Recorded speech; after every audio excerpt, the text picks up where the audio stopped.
अरे ये क्या जादुई खेल है। अभी अभी सारे पक्षी इसी जमीन की तरफ आए थे, पर यहाँ तो कोई नहीं है। यहाँ सिर्फ मूली के हरे हरे पत्ते उगे हैं। कोई घोंसला नहीं, कोई चिड़िया नहीं। भुल्ला भाई, मुझे तो लगता है वो सब गर्मी के मारे भाप बनकर उड़ गए। वैसे ये पत्ते बड़े रसीले हैं। आप भी थोड़ा सलाद खाकर अपना गुस्सा शांत कर लो भाई। धत्त तेरे की, मेरी पैनी नजरें भी गच्चा खा गईं।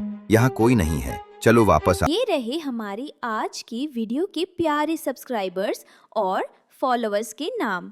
आर्यन शर्मा, अलका, निदा, चीकू, आशिका। जो नहीं चुने गए, चिंता मत करो, अगली बार तुम भी बन सकते हो जंगल के सुपरस्टार। दोस्तों, अगर आप भी चाहते हैं मैं आपका नाम अपनी कहानी। नीलवन जंगल में इस बार ऐसी रिकॉर्ड तोड़ गर्मी पड़ी कि आसमान आग उगलने लगा और पक्षियों के मासूम बच्चे झुलसने की कगार पर पहुंच गए। पर आफत सिर्फ ये मौसम नहीं था, आसमान से मंडराती साक्षात मौत भी थी। मम्मा, मम्मा, मुझे बहुत प्यास लगी है। इस घोंसले की लकड़ियाँ इतनी गर्म हो गई हैं कि मेरे पैर जल रहे हैं। उफ, मुझसे अब और सहा नहीं जा रहा। धीरज रख मेरे बच्चे, बस थोड़ी देर और। हरिया तोती आसमान की तरफ देखकर बेबसी से बोलती है, हे भगवान, नदी का पानी भी सूख गया और पेड़ की छांव भी खत्म हो गई। अब हमारे ये मासूम बच्चे कहाँ जाएं? हरिया बेटी, अपने बच्चों को घोंसले से बाहर मत निकालना। गर्मी से बुरा हाल तो है ही, पर ऊपर देखो, आसमान में क्रूर भुल्लाबाज अपने गुंडों के साथ चक्कर काट रहा है। सूखे पेड़ों के कारण हमारे घोंसले दूर से ही साफ दिख रहे हैं। ठीक उसी समय आसमान की ऊंचाइयों से खूंखार भुल्लाबाज अपने नुकीले पंजे फैलाकर जंगल के ऊपर मंडराने लगता है। उड़ो मेरे शेरों, पूरे जंगल को घेर लो। इस कड़कती धूप ने हमारा काम आसान कर दिया है। पेड़ों के सारे पत्ते झड़ चुके हैं। अब ये बेवकूफ चिड़ियां और तोते चाहकर भी छुप नहीं पाएंगे। आज इन सब का शिकार हमारी चोंच के नीचे होगा। सूखे और वीरान हो चुके पेड़ों पर पक्षियों के घोंसले अब दूर से ही साफ नजर आ रहे थे। इसी बात का फायदा उठाने के लिए आसमान का सबसे क्रूर शिकारी भुल्लाबाज अपने भूखे साथियों के साथ पूरे जंगल पर पैनी नजरें गड़ाए बैठा था। उड़ो मेरे शेरों, पूरे जंगल का चप्पा चप्पा छान मारो। आज रात हमारी दावत पक्की है। जंगल के इस कोने में रानो चिड़िया और उसका पति टुन्नू चिड़ा रहते थे। रानो जल्द ही मां बनने वाली थी और उसे अपने आने वाले बच्चों की सुरक्षा की सबसे ज्यादा चिंता थी।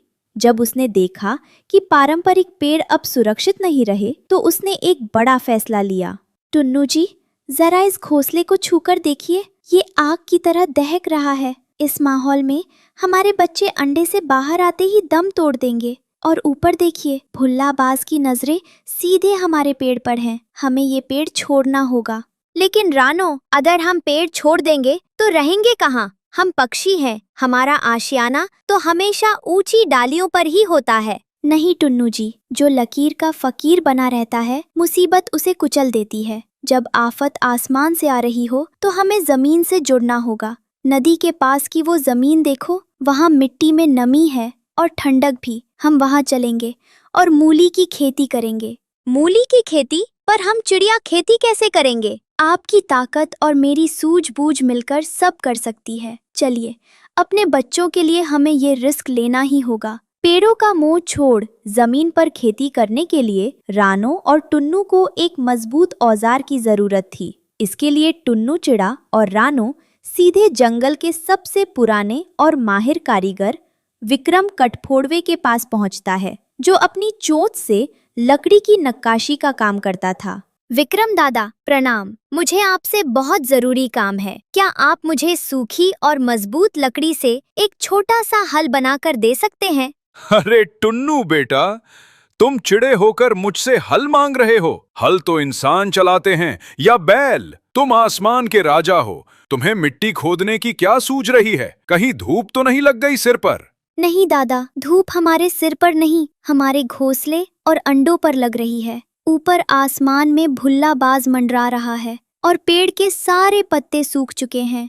हमारे बच्चे पेड़ पर सुरक्षित नहीं रहेंगे। इसलिए हम जमीन के नीचे अपना आशियाना बनाएंगे और उसके लिए हमें इस हल की सख्त जरूरत है। रुको, मैं अभी अपनी इस चोंच से शीशम की सबसे मजबूत लकड़ी को तराश कर तुम्हारे लिए एक ऐसा कड़क हल बनाता हूं जो कठोर से कठोर मिट्टी को भी मक्खन की तरह चीर देगा।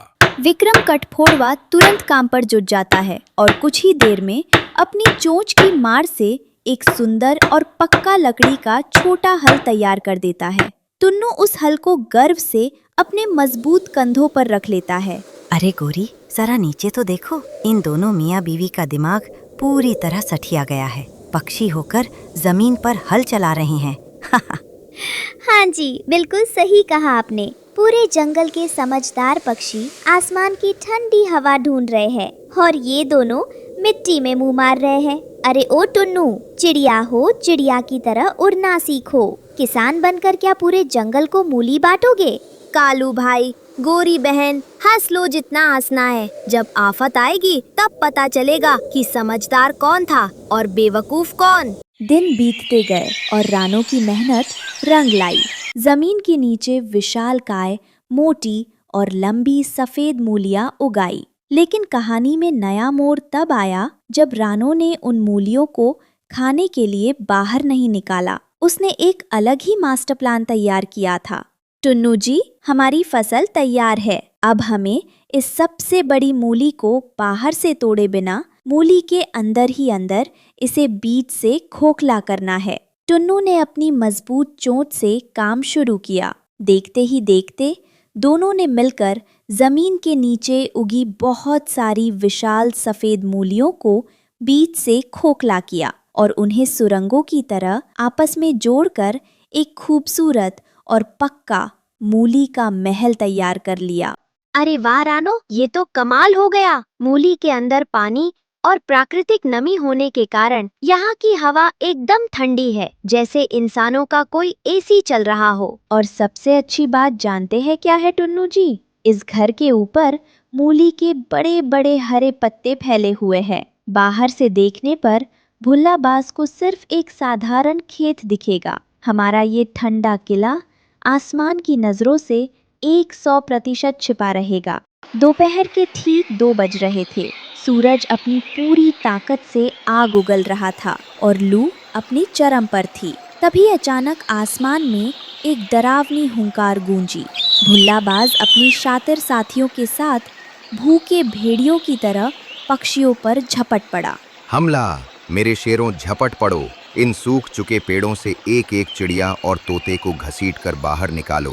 अरे भुल्ला भाई, इस कड़कती धूप में उड़कर मेरे पंखों का तो कचुम्बर निकल गया है। शिकार तो बाद में करेंगे, पहले मुझे कहीं छांव में बिठाकर थोड़ा ठंडा पानी पिलाओ भाई, वरना मैं तो चक्कर खाकर यहीं गिर जाऊंगा। चुप कर बुद्धू, तुझे हमेशा खाने पीने की पड़ी रहती है। वो देख, सामने पेड़ पर मिट्ठू तोता और बूढ़ा कबूतर छिपे हैं। चलो उन्हें दबोचते हैं। भुल्लाबाज को अपनी तरफ आते देख मिट्ठू तोता, बूढ़ा कबूतर, कालू कौवा और गोरी कवि जान बचाकर बेतहाशा जमीन की तरफ भागे। भुल्लाबाज के नुकीले पंजे उनके बिल्कुल करीब पहुंच चुके थे। बचाओ, कोई हमें बचाओ, आज ये बाज हमें जिंदा नहीं छोड़ेगा। ठीक उसी नाजुक मोड़ पर रानो चिड़िया ने मूली के घने पत्तों के नीचे छुपा अपने गुप्त अंडरग्राउंड किले का दरवाजा खोला। कालू भाई, गोरी बहन, मिट्ठू तोते, जल्दी करो, सब के सब इस पत्ते के नीचे छलांग लगा दो, जल्दी आओ। रानो और टुन्नू ने फुर्ती से एक एक करके सभी डरे हुए पक्षियों को अंदर खींच लिया और मूली का भारी दरवाजा अंदर से बंद कर लिया। अगले ही पल भुल्लाबाज उसी खेत के ऊपर जोरदार लैंडिंग करता है। आसमान में उड़ो, यहाँ सिर्फ वक्त बर्बाद होगा। शाम को जब मौसम ठंडा हुआ और भुल्लाबाज जंगल से दूर चला गया, तब रानो ने अपने किले का दरवाजा खोला। सारे पक्षी मूली घर के उस ठंडे, महफूज और शानदार मूली के किले से बाहर आए। सबकी जान सुरक्षित बच चुकी थी। टुन्नू भाई, रानो बहन, हमें माफ कर दो। हमने तुम्हारी मेहनत और इस अनोखी सोच का कितना गंदा मजाक उड़ाया था। अगर आज तुम अपनी सूझबूझ से ये जमीन के नीचे का किला ना बनाते तो हमारा पूरा परिवार खत्म हो जाता। हाँ रानो बहन, तुम्हारी दूरदर्शिता ने आज हम सबको बचा लिया। तुम सचमुच एक महान माँ हो। कालू भाई, कोरी बहन, अब पुरानी बातें भूल जाओ। मुसीबत के समय एक दूसरे की रक्षा करना ही हमारा असली धर्म है। और देखो, तुम सब भूखे प्यासे हो। हमारी इस खेती की ताज़ी और रसीली मूलियाँ खाओ, इससे तुम्हारी भूख और प्यास दोनों मिट जाएगी। रानो ने अपनी खड़ी फसल से सबको मीठी मूलियाँ खाने को दी। पूरे जंगल ने पेट भरकर रानो की जय जयकार की। कुछ दिनों बाद रानो ने उसी ठंडे और सुरक्षित बंकर में सुंदर सुंदर बच्चों को जन्म दिया। रानो की ये कामयाबी देखकर पूरे जंगल के पक्षियों ने पेड़ों का अंधविश्वास छोड़ समय के अनुसार जमीन के नीचे अपने सुरक्षित आशियाने बनाने की अनोखी कला सीख ली। तो दोस्तों, रानो चिड़िया के इस ठंडे और जादुई मूली के किले की महाजीत आपको कैसी लगी? हमें कमेंट्स में अपना नाम और अपनी राय ज़रूर बताइए, ताकि अगली वीडियो में हम आपका नाम स्क्रीन पर दिखा सकें। इस वीडियो को एक प्यारा सा लाइक दें, दोस्तों के साथ शेयर करें और हमारे चैनल को सब्सक्राइब करना बिल्कुल मत भूलना। धन्यवाद। कालू कौवे और गोरी कवि ने मिलकर रानो चिड़िया पर जंगल का अनाज चुराने का झूठा इल्जाम लगा दिया था। पूरे जंगल ने बिना सोचे समझे रानो और उसके पति टुन्नू चिड़े को हरे भरे इलाके से बाहर निकाल दिया। रानो जल्द ही माँ बनने वाली थी। इस चोर चिड़िया को देखो, खुद माँ बनने वाली है और पूरे जंगल का दाना अकेले छुपा कर रख रही है। इसे इस हरे पेड़ से धक्का मारकर बाहर निकालो। गोरी बहन, झूठ के पैर नहीं होते। आज तुम सब कालू के बहकावे में आकर मुझे बेघर कर रहे हो, लेकिन याद रखना, सच को दबाया जा सकता है, मिटाया नहीं जा सकता।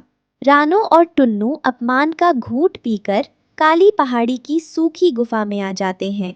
यहाँ ना तो हरे पत्ते थे और ना ही सूखी घास, चारों तरफ सिर्फ नुकीले पत्थर थे और अगले दिन से भारी तूफान आने वाला था। रानो, यहाँ तो सिर्फ पत्थर है। इस बंजर जगह पर हम अपने बच्चों के लिए घोंसला कैसे बनाएंगे? टुन्नू जी, जब सूखी घास ना मिले तो पत्थरों को ही अपनी ताकत बना लेना चाहिए।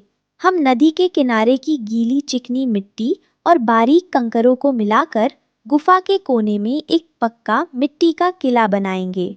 दोनों ने दिन रात मेहनत करके गुफा के सबसे सुरक्षित और संकरे कोने में मिट्टी और कंकरों को जोड़कर एक चक्रव्यूह जैसा टेढ़ा मेढ़ा प्रवेश द्वार बनाया। इसके अंदर का तापमान बहुत शांत और सुरक्षित था। इस टेढ़े मेढ़े रास्ते के कारण कोई भी बड़ा शिकारी पक्षी सीधे हमारे अंडों तक नहीं पहुंच पाएगा। माँ की ममता ने आज पत्थरों को भी पिघलाकर आशियाना बना दिया। उसी रात जंगल में भयानक चक्रवाती तूफान आया। बड़े बड़े पेड़ उखड़ने लगे। कालू और गोरी का घोंसला, जो बड़े घमंड से ऊंची डाल पर बना था, तिनका तिनका होकर हवा में उड़ गया। अरे गोरी, पेड़ टूट रहा है, भागो यहाँ से, वरना इस तूफान में हम जिंदा नहीं बचेंगे। पर जाएं कहाँ? पूरा जंगल तो तबाह हो रहा है। सिर्फ वो काली पहाड़ी की गुफा ही पत्थरों की है, वही शरण मिल सकती है। रानो बहन, टुन्नू भाई, हमें अंदर आने दो। हमारे घमंड ने हमें कहीं का नहीं छोड़ा, हमें माफ कर दो। रानो, इन्होंने हमें बेघर किया था, आज इन्हें तड़पने दो। नहीं टुन्नू जी, एक माँ कभी किसी के बच्चों को मरते नहीं देख सकती। इन्हें अंदर आने दीजिए। नफरत का जवाब नफरत से नहीं, इंसानियत से दिया जाता है। रानो का बड़प्पन देखकर कालू और गोरी का दिल पिघल गया। उन्होंने रोते हुए पूरे जंगल के सामने अपना झूठ कबूल कर लिया कि रानो बेकसूर है। जंगल वालों ने रानो से माफ़ी मांगी। उसी सुखद सुबह रानो के घोंसले से प्यारे प्यारे बच्चों के चहकने की आवाज़ आई। हमेशा याद रखना मेरे बच्चों, दुनिया तुम्हारे खिलाफ कितनी भी साजिशें क्यों ना कर ले, अगर तुम्हारा दिल साफ है और तुम में मेहनत करने का जज्बा है तो बंजर पत्थर भी तुम्हारे लिए आशियाना बन जाते हैं।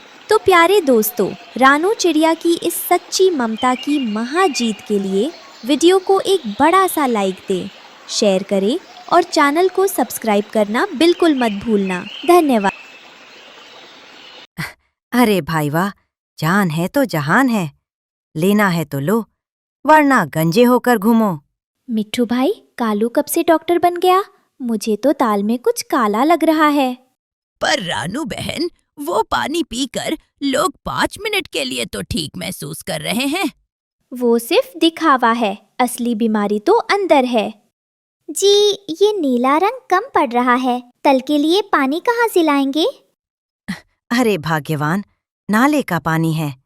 इसमें बस नील का फूल पीसकर मिला देता हूँ। बेवकूफ पक्षी इसे दवाई समझ रहे हैं। अगर रानू को पता चला तो वो हमारी चटनी बना देगी। वो चिड़िया क्या जानेगी, वो तो बस नेकी का जाप करती रहती है। रानू दवा की तलाश में उड़ रही थी, तभी उसने लूसी लोमड़ी को देखा। लूसी बिल्कुल ठीक थी और चमक रही थी। लूसी बहन, सब पक्षी बीमार हैं, पर तुम तो बिल्कुल तरोताजा हो। क्या राज है? रानू, मैं कोई डॉक्टर नहीं हूँ, पर जब भी मुझे खुजली होती है, मैं इस पुराने नीम के पेड़ की छाल और पत्तियां खा लेती हूँ। रानू ने गौर से देखा, नीम के पेड़ पर एक भी कीड़ा नहीं था। अरे भाई वाह, नीम कड़वा जरूर है, पर यही तो असली डॉक्टर है।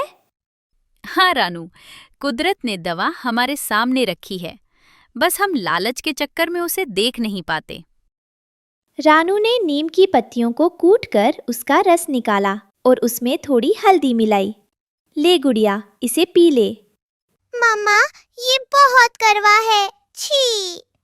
कड़वी दवा ही बीमारी को काटती है लाडो। अरे बिटिया की कसम, नेकी ही असली मरहम। अगली सुबह गुड़िया की खुजली खत्म हो गई और उसके पंख फिर से चमकने लगे। मम्मा, मैं ठीक हो गई। देखो, मैं उड़ पा रही हूँ। अब हमें सबको बचाना होगा, इससे पहले कि कालू सबको लूट ले। आओ आओ, चमत्कारी पानी पियो। रुको भाइयों, ये पानी दवा नहीं, जहर है। देख जी, ये रानू फिर से अपनी टांग अड़ाने आ गई। रानू, तू अपना काम कर, मेरे बिजनेस में दखल मत दे। कालू भाई, अगर तुम्हारा पानी असली है तो इसे पी कर दिखाओ। मैं तो ठीक हूँ, मुझे जरूरत नहीं है। डर गए? क्योंकि तुम्हें पता है कि ये नाले का गंदा पानी है। अरे, हमारा पानी बिल्कुल शुद्ध है। देखो, मैं पीकर दिखाती हूँ। नहीं गोरी, मत पीना। पर गोरी ने एक पूरा कटोरा पानी पी लिया। उई माँ, मेरा पेट! मेरे पेट में तो चूहे कुश्ती लड़ रहे हैं। भागो, टॉयलेट कहाँ है? अरे भाग्यवान, रुक, गजब हो गया भाई, अपनी ही दवा भारी पड़ गई। गोरी कौवी का मुंह नीला पड़ जाता है और वो गोल गोल घूमने लगती है। सब इधर आओ, ये नीम की पत्तियां और हल्दी ही असली दवा है। सब पक्षी नीम का रस पीते हैं। चेहरे तो सबके कड़वाहट से बिगड़ते हैं, पर असर तुरंत होता है। कालू और गोरी भी बीमार पड़ जाते हैं क्योंकि उन्होंने गंदा पानी पिया था। गोरी, लगता है अब हम नहीं बचेंगे। मेरे पंख तो कौवे के नहीं, मुर्गे के लग रहे हैं। सब आपकी वजह से हुआ है। बड़े आए थे महान हकीम बनने। रानू उनके लिए भी नीम का काढ़ा लेकर आती है। रानू, तुम यहाँ? हमने तो तुम्हें हमेशा तंग किया। दुश्मनी बीमारी से है, बीमार से नहीं। अरे बिटिया की कसम, नेकी ही असली मरहम, पी लो इसे। थू थू। रानू, ये तो नीम से भी कड़वा है, इसमें क्या जहर मिलाया है? जहर नहीं, तुम्हारी अक्ल ठिकाने लगाने वाली दवा है। पी लीजिए जी, वरना कल आप दंजे कौवे कहलाएंगे। मिट्ठू तोता कालू के स्टोर की तलाशी लेता है और उसे नील के फूलों का डिब्बा और नाले का पाइप मिलता है। देखो सब, ये है कालू का चमत्कारी पानी। कालू को सजा दो, इसने हमें धोखा दिया। सजा ये है कि कालू और गोरी पूरे 1 महीने तक इस नीम के पेड़ की देखभाल करेंगे और सबको ताज़ा काढ़ा बनाकर देंगे, मुफ्त में। अरे नहीं, ये कड़वा काम मुझसे नहीं होगा। चुप रहिए, चुपचाप पत्तियां कूटिए, वरना सब हमें जंगल से बाहर कर देंगे। अचानक रानू को खबर मिलती है कि नदी के उस पार रहने वाले पक्षी भी बीमार पड़ रहे हैं। हमें वहां भी दवा पहुंचानी होगी। रानू बहन, ओ मेरी तो कमर में दर्द है। मैं नदी पार नहीं कर सकता। हाँ, और मुझे तो उड़ने वाला बुखार है। ठीक है, तो आज का खाना भी कैंसल। अरे बिटिया की कसम, नेकी ही असली मरहम। जो काम नहीं करेगा वो खाएगा नहीं। अरे रुको, मैं तो मजाक कर रहा था। चलो गोरी, उड़ान भरो। रानू और कालू भारी बर्तन लेकर नदी पार कर रहे थे। कालू का संतुलन बिगड़ जाता है। बचाओ, मैं बर्तन के साथ डूब रहा हूँ। गजब हो गया भाई। कालू भाई, हिम्मत मत हारो, बर्तन छोड़ दो, जान बचाओ।